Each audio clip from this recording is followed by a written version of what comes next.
Hi, everyone, and thank you for joining us. My name is Noah, and I'm the creative strategy lead at Yellowhead.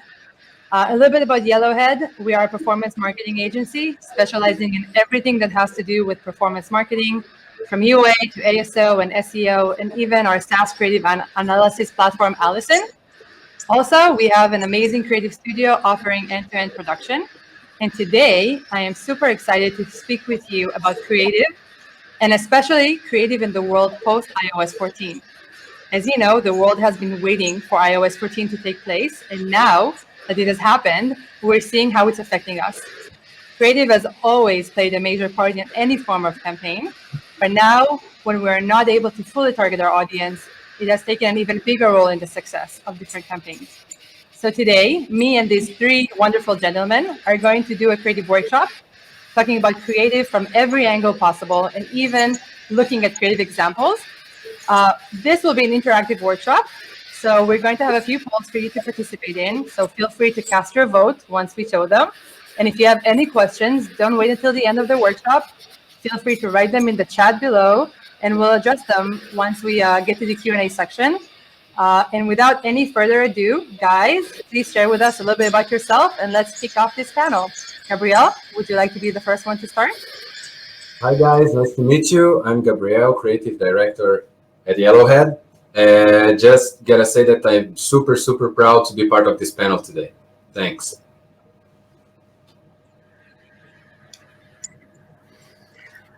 Hello, everyone. I'm Will. I'm the VP of Creative at Tilting Point. I've been in the industry for about 20 plus years, working at multiple game studios, and I'm really excited to be here and let's show some amazing work. Hi, all. My name's Kevin. I'm part of the UA team here at Fabulous. Fabulous is an app that helps individuals create daily routines to better their well-being. And I'm pretty excited to have the conversation today. Amazing. So first off, the topic that's on everybody's mind is iOS 14.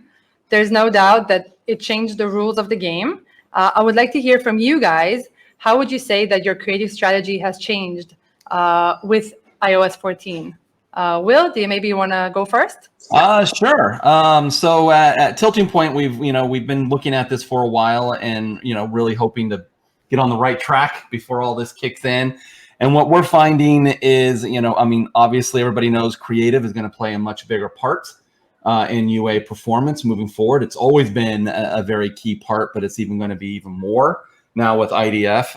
Also, and on top of that, what we're finding is, with your creatives, you're going to need to take bigger concepts. You're going to need to be able to do bigger ideas than what you've done in the past, where you've taken a simple idea and just done small variations on successes. We're seeing that you're going to need to be able to do larger concepts. And later on in the presentation, we'll show you some examples of that, of how you can take an idea and through iteration, but large iterations of that concept to find success. Amazing. Kevin, any thoughts on your end? Yeah, definitely. Since kind of just the rollout of the iOS 14, being able to kind of just be very specific in terms of the targeting based off the creative has been pretty difficult. So it's kind of just been thinking about creative concepts from a broader stance.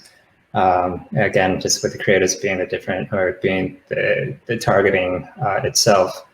We always try to think about, what kind of assets should we develop that can kind of just reach the correct user at the right time. So this could be based off different intents of the user behavior, which could be representative of different placements. But yeah, definitely taking a more of a broader approach to the creative production. Gabrielle, any thoughts?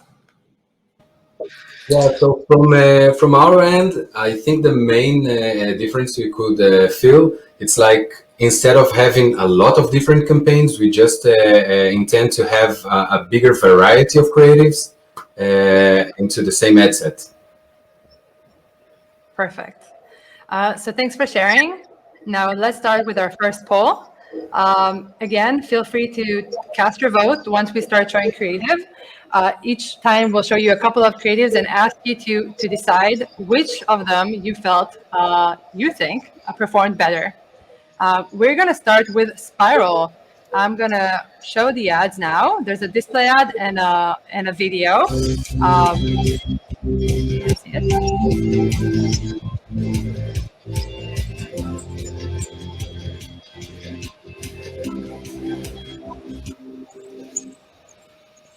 Feel free to go ahead and cast your vote now on which you felt performed better. And Gabrielle, while everybody is casting their vote, maybe you can tell us a little bit about the campaign and what you did for this client. Great. So for those who don't know, Spiral is a banking services app. They have a very nice feature also for donators, just saying. And as usual, we base our creatives in our in the recommendations we get from Allison, our creative analysis platform. So, like, I just don't remember when was the last time I just started approached a brief without having some insights that help us save time. So for this case, Allison recommended us to use the following elements. The logo constantly, like persistent during all the length. The credit card also, because it represents the product itself. Real people in some way, it can be like the hand of some real person, or it can be like the family and so. Also like brand guidelines we should stick to. So when we just took a look, we said, okay, we have a pink color there. It's very eye-catchy. Let's go pink all the way. And the last element we got was to show app screens, because we know what you see is what you get. We want our users to understand what they're downloading. And then we came up with these two creatives, one static and one video. I hope you guys had a chance to cast your votes. All right. Gabrielle, maybe you can tell us which of these worked better. Okay, so surprisingly enough, the static was the creative that performed better. And if I can say why I think that it performed better, is just because we have all the top performing elements recommended in the same frame. It's a static frame. So when you have like the user in an environment that has a very short time of attention, so we just had a chance to put all the elements together, and that's why we believe these were the best performing creative. Amazing. And speaking of top performing ads, display ads, Kevin, let's have a look at some fabulous ads. Audience, feel free to go ahead and cast your vote at this time. And Kevin, maybe you can tell us a little bit, do you guys do mainly display ads? Do you do videos? What works better for you guys? Our app is pretty comprehensive, so there's a lot of information that goes into a lot of our assets. As you can kind of see here, these are more so kind of just infographics. But within kind of just while stylistically these aren't the same, the content within the assets are pretty much similar. These have been A/B tested from a stylist standpoint previously, but the biggest difference here would be kind of just more so the titles. So you have the 5-minute stress buster, the morning formula, habits when you want to feel a certain way, etc. So again, just more so the biggest, I would say the biggest thing here, besides the style, obviously, is more so just the titles. Perfect. Before we see and hear which of the ads perform better, Will, maybe you can try and guess which one do you feel worked better. Okay, let's take a look at this. I think I have a little biased stance on here because I think I know the answer on this one, but I'm gonna probably maybe just guess a number on here, but let's go with number B.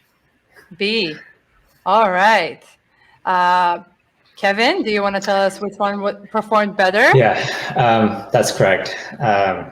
So as you can tell, these are obviously Facebook ads pulled from the library. But yeah, going to the idea of the morning formula, my hypothesis here is that the morning formula can be applicable to anybody. Whereas, if we're trying to look for individuals looking, to relieve the stress at that very moment that we show them this ad, it may be a little bit less relevant for those individuals.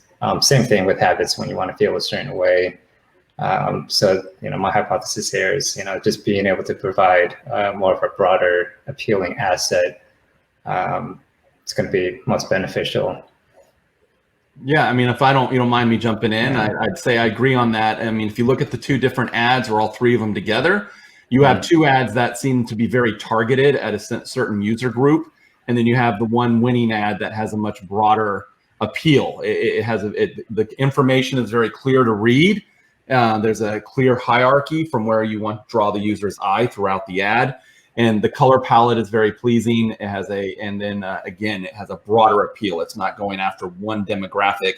It's very large. Yeah, that's not to say that the other two will never work. It just may be a little more of a longer, drawn out, process of money spent, time spent to kind of just to find that very specific audience who's looking for these type of assets at the very given time. So once you saw that this ad performs well, did you create more version along this similar design or similar messaging? Yeah, definitely around the messaging. But the design style, we always try to come up with something a little bit different. Yeah. Why do you change the design? Is that because, Facebook algorithm, for example, is that important? Yeah. Again, just with, everything becoming a little bit more automated, I think it's just harder for them to identify who's the correct user for your product with these very niche ads. So yeah, the more, I guess, diverse that we can make it to make sure that we're not, showing this something similar to the same audience. Again, this is, our approach with that. Perfect. Yeah. So we've discussed best practices for top performing ads, but things work differently for different platforms. Kevin, I know you guys have tried out a bunch of different platforms for promoting your app. Can you tell us a little bit of insight, for example, on using ads for Pinterest, for example? Yeah, Pinterest is, I try to think about a platform that doesn't really kind of get the coverage that, some of the other platforms do, Facebook and Google get all the kind of just attention. So Pinterest is a pretty interesting one, being that I feel like there's a lot of untapped opportunity in terms of the advertising platform. You can kind of see these three here from our fabulous board. They're kind of just all pretty similar in style, color palette, and etc. So I have a couple of ideas in terms of like best practices here. This will primarily be for apps that have a web presence, being that they kind of more so deprecated some of the features for kind of just the app install side. But yeah, some typical takeaways here. Assets and vertical are obviously ideal, being that they take up most of the screen real estate. Pinterest being such a search-heavy platform, we want to make sure that we align the assets with the keywords that people are searching for. So in this case, if somebody's looking for a morning routine, evening routine, and the asset to the right, maybe around self-care, things like that. And then also just being that, there's a lot of different assets that get served to the user in the search results. So how do we make our ads stand out? This could be with the bright colors that you see here, or it could be some type of movement within the asset. So any type of GIFs, videos, etc., that kind of just make your assets stand out in kind of just the sea of different assets that the user sees in the search results. And then also I feel like branding may be a little bit important here too, being that there's just, again, so many different assets that the user sees at any given time. To kind of just represent your brand, I feel like will be pretty important as well. Amazing. I think that is very important when it comes to understanding that there isn't only best practices for performance marketing, but also best practices for very specific platforms. Gabriel, I know you have some example for platform-oriented creative. Do you want to tell us a little bit about it? Yeah, so in this case, I think we work on the creatives for Tinder. I think they don't need any presentation. So the main idea here was to use the same concept, but in different platforms. So we wanted to approach their video chat. It was a new feature back in the day. And also to approach like the body language, the importance of the eye contact in your first met, and like in a more explanatory way, the love at first sight. And so we just wanted to show a couple of different tips or facts that happen while you're dating. So you can see that in the left side, we have a creative that was adapted to Facebook. We intended to go for a square ratio with big titles. And also you can see that the footages that we used, it's from some kind of stock bank of footages.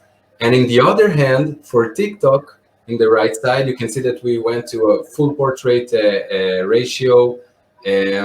We also tried, like we recorded these footages with our mobile phone, because we wanted the asset, the footage itself, to be very grained, very raw, and to look very authentic. And also by combining these elements with some native elements that we see in the platform, like the title with the background color, that is very typical on TikTok. Perfect. And I know you have some experience with TikTok ads. Can you tell us a little bit about how you find that the TikTok style of ads and maybe using them on other platforms? Have you seen any success running these kind of ads on a variety of different platforms? Yeah. I think that the main thing that we also started to consume this kind of content, that it's much more authentic. We see much more user-generated content and like real people, and we feel that it's a real thing. I think this is a totally trend now. Perfect. Will, Kevin, can you guys share a little bit? Do you have had any experience with TikTok ads? Yeah, definitely on the TikTok side. A lot of UGC content. Definitely kind of just working with some of those micro influencers from the marketplace. The TikTok marketplace has proven to be beneficial. Again, this is more like platform specific creatives, where it kind of has to feel pretty native on the platform. So yeah, definitely is beneficial to kind of just work with those type of creators. Yeah, I completely agree on that. You know, we've noticed with a lot of the titles that we have running on TikTok that we mimic a lot of what the trends are and what are happening. It looks more organic, a lot more not as polished work that you might throw on other networks, so that it feels really more like a user generated content. Perfect. Now let's talk a little bit about iterations. Usually, in order to reach top performance, we need to create several types of iteration until we find a winner. Will, we want to show some examples from Tilting Point. Do you want to walk us through this original video that you guys created? Sure. Thanks. So go ahead and play the video. Take a look at this.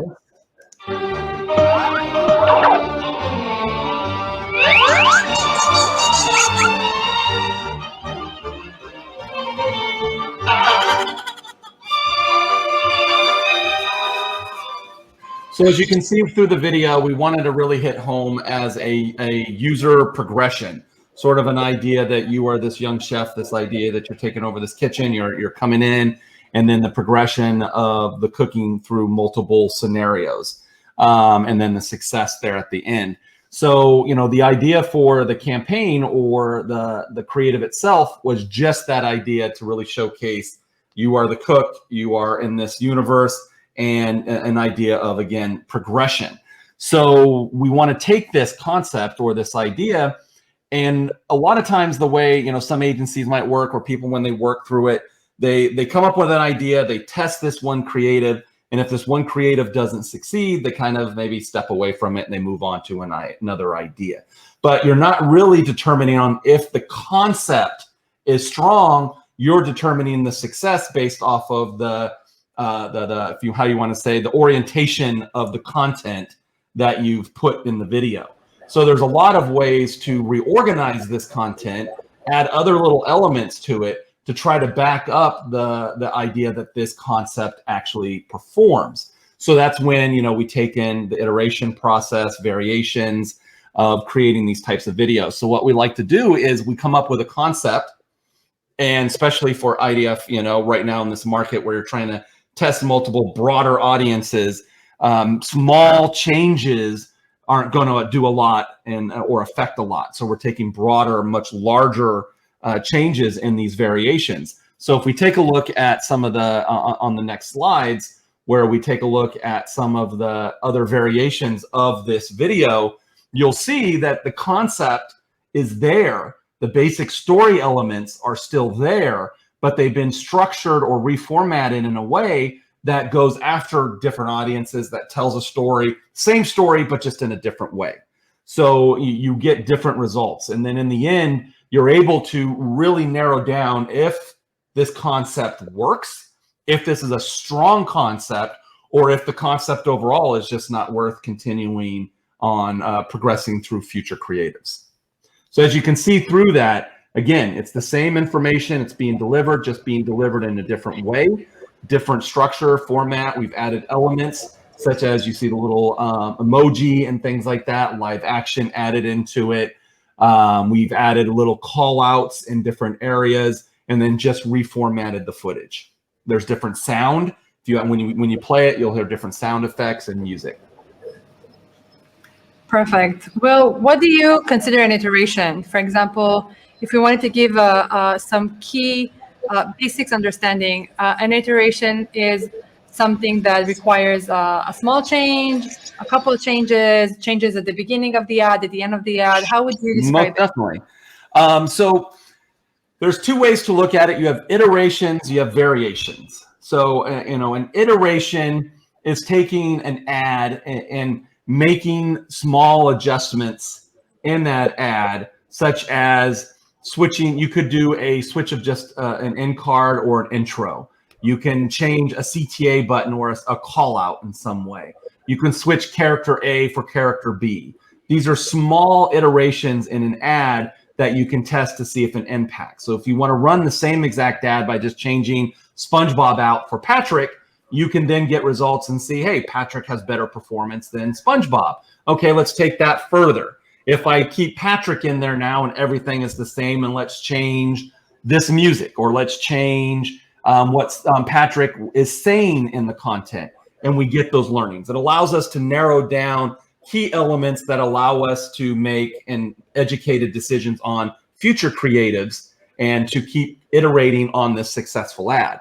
Now you have variations, which you see more here. It's a mixture of that. A variation takes a concept and you're doing larger adjustments. You're switching out content and formation of how things function in the ad or flow in the ad.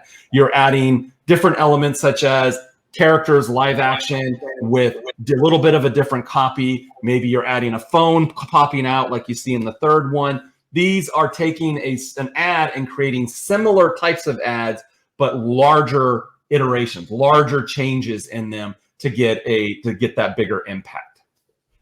Awesome. Do you do iterations to the iterations? Yes, most definitely. It's a constant learning process.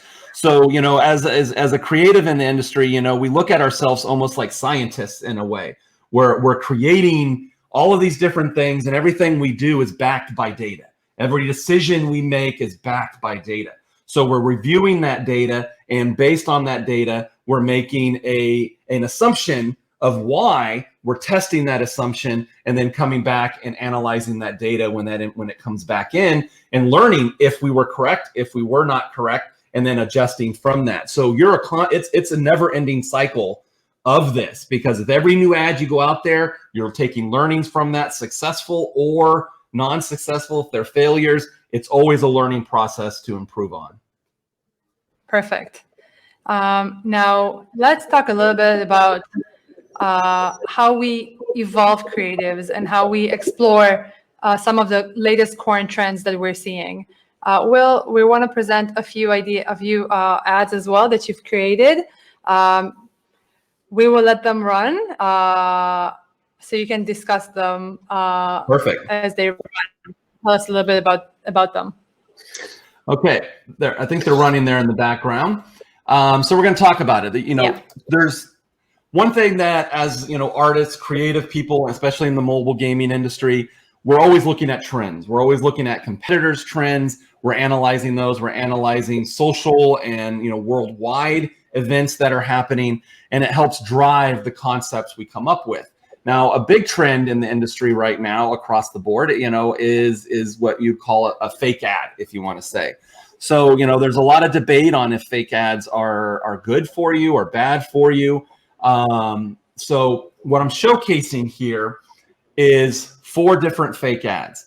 Now, our approach when we look at ads this way is we try not to completely go against the soul or the character of the game. What is the essence of the game that the end user is going to actually play?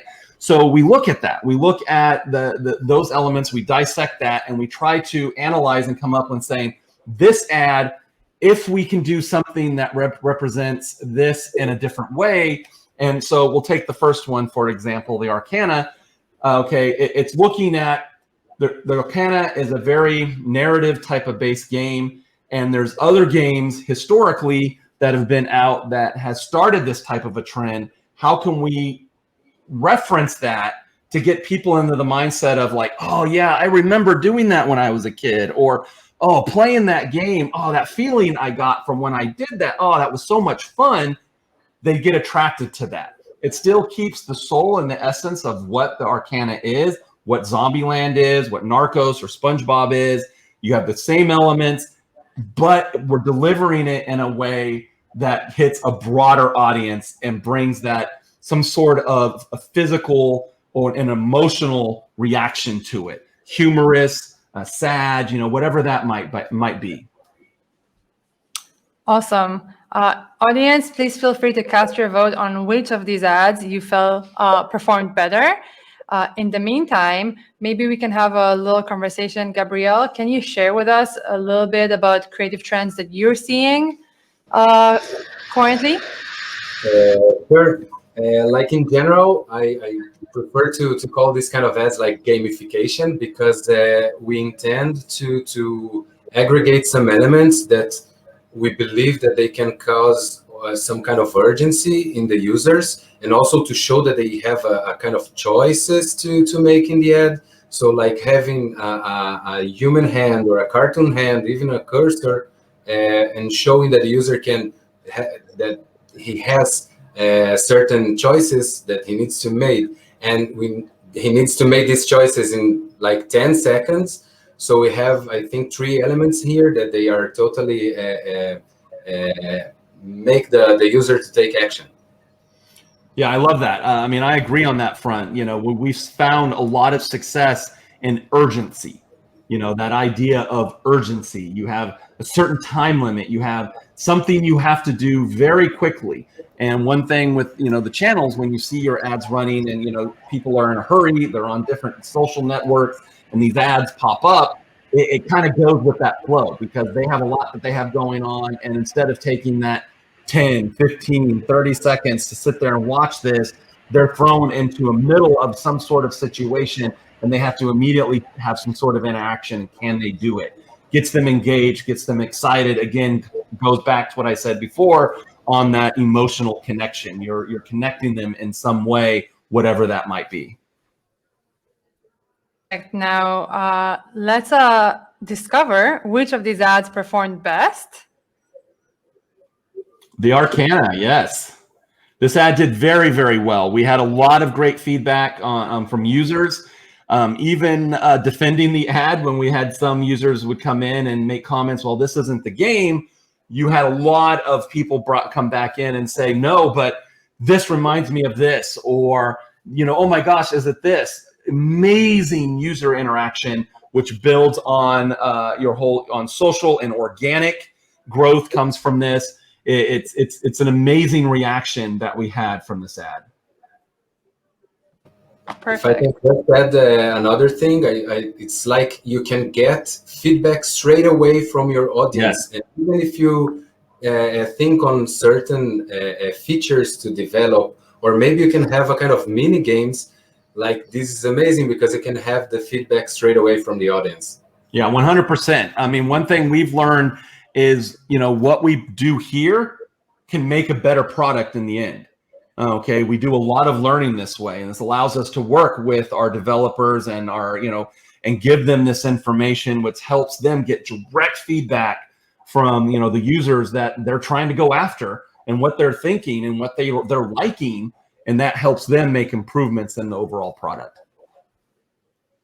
Perfect. I have another question for you guys. We want to talk a little bit about how creative strategy changes based on KPIs. At the end of the day, creative needs to be built to drive action, whether it's installs or purchase, registration, or ROI. It can be anything from gaming, non-gaming, health and fitness, e-com. So maybe, Gabrielle, you can share a little bit of insights about these two ads that you created for your client. Yeah, sure. So we're talking about Social Point, Monster Legends, if you had a chance to play. The main KPI here, we wanted it was ROAS. So we wanted to understand the way we can translate KPIs into creative or visual asset.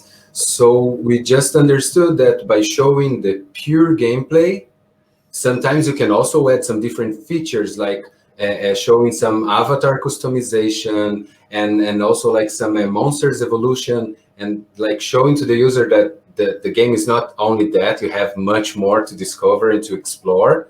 And also like by showing the pure gameplay, like this was the main approach we took here to meet the KPIs, the ROA KPIs with the creative itself. Amazing. We have gotten throughout this webinar a bunch of questions. So I think we're going to move over and answer some of the audience's questions. Are you guys ready? You guys let me know which one. Ready, let's do this thing. Question. All right. So the first question, how quickly are you able to come to a conclusion if the creatives are working and when they're not working? How much time do you give each creative before making a decision on whether they're going to keep on running or we're going to say bye-bye? Kevin, do you want to take it from your end? Sure. Try to give them a certain amount of impressions. If we went on the Facebook platform, I believe that's 8,000 impressions that they recommend. So yeah, I try to give it at least 8,000 impressions and a certain level of spend associated with that creative before making a decision. Now, I would like to ask you a question on that. Does that determine on the KPI you're trying to reach, or just in general? So if you're trying to look at a long term or just CPI, or if you just have a certain KPI you're tracking, does that change, or is that just in general? Yeah. So obviously there's no kind of just one specific, I guess, metric that's indicative of performance. So it could be either IPM, it could be the result rate, whatever the case may be. But yeah, I typically look at kind of just what's the result rate based off the performance of this creative. Because again, I mean, the end goal here for us is to drive in-app actions. If for whatever reason the creative has a high IPM but poor result rate for something that's down the funnel, obviously that's not ideal, right?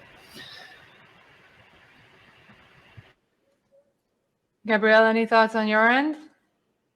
Yeah, I do think that we need to let the creative just run for a while. I don't think that having the creative running like for 2 days, even though it's not well performing right now, maybe we can like just meet the user in a different environment, like in a different time of the day, or somehow I suggest to let the creative run a little bit more. Also because we put a lot of efforts in this outcome, in this specific asset. And it's very important for us also to understand it's not working, but we do believe in the concept. So I just think that sometimes if you believe in the concept, maybe we can just try to adjust and make some variations or other iterations till we get to the top performing creative, that it becomes our template. And from there, we just go bro.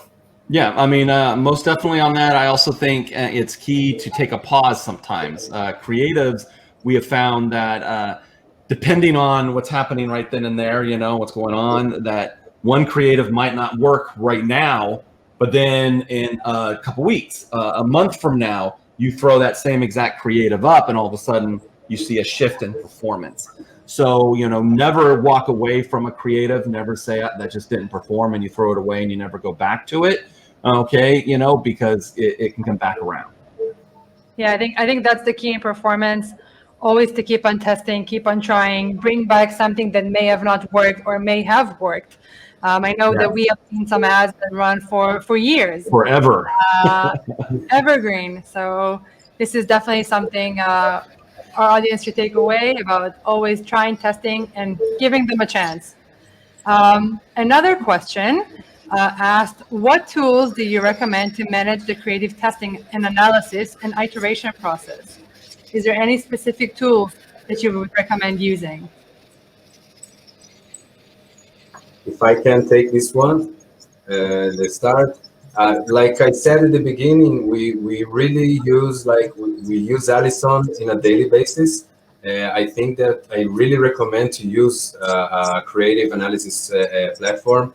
I think you can get a lot of good insights. We know that time is money. We want to save time. We want something to help us in the decision making of what elements do we need to include in this next coming, in this new concept, this new creative. And then after we have all these ingredients, you just need to cook them. You just need to think about the concept that you want to involve all of these ingredients. So like this, the main tool, I believe it can help, because it always helps a lot to understand what are the top elements, or maybe the top elements even in another vertical, that maybe you can combine and mix and just come up with a totally good creative. So creative analysis platforms. Most definitely, I mean, test out different applications, see what works best for you and your needs. Tools like I think it's called Replay, that does a great creative analysis that plugs into your different networks, and then you can upload a creative, and it will go through and break down, good parts, bad parts, and analyze that creative for you to kind of help you, determine on why this is successful. It pulls out different keywords from your creatives and highlights those for you, and then compares those against everything else that you have running, and can kind of help you narrow things down. Always test different ones. There's new ones coming out on the market all the time, and if you don't find one that works and has all the needs that you have, work with a company and tell them kind of what you need, because they're always flexible. They're always trying to improve on their platform, and they love hearing feedback from their partners.